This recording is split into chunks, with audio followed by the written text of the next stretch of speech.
ไม่สุงก็นึกเอาได้เป็นที่ร้อยใจหักนะครับเนาะคำเอาขาดที่คำมือทั้งในค่ะเนาะอันนี้จะเป็นร้อยใจหักนะครับปากใจหักนะครับเพื่อว่าหนึ่งปากใจหักนะครับเนาะทั้งไทยว่าได้ว่าร้อยใจหักนั่นแหละเนาะนะครับคำเอาขาดคำมือทั้งในครับเนาะ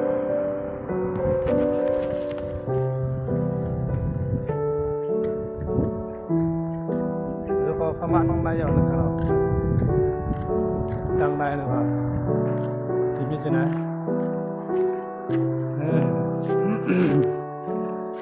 น่ามีหางหัวใจในค่ะเนาะ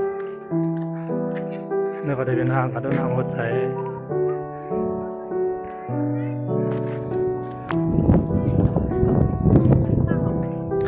ดังในก็ได้เหมือนในค่ะเนาะร้อยใจหักปากใจหักนะต้องมีอายนะคะแน่ดังบุญที่มีหางนกยุ่งเลยเหมือนในจะเป็นส่วนบอกกันนะหางดีเป็น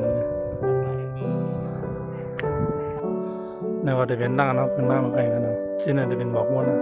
เหมือนมันแห้งบอกว่าส่วนบอกใหม่เลยไม่ต้องเลยในค่ะกำไรเขาค่ะอยู่ที่ในเซตด้วยขาทั้งปุ่นนะคะเนาะทำดีตาไว้ในขณะนี้นะครับดีเนื้อโคในในมาไทยแค่พังได้หางในหางงามค่ะในนั้นนะครับมีหางนกยุง2 ตัวนะคะเนาะเนี่ยโอ้มองวางดีไว้ค่ะเนาะเนี่ยประมาณอยู่สั้นๆด้วยหางดีตาไว้ค่ะในนะอากาศลมกัดเย็นดีไว้นะคะเนาะนะครับ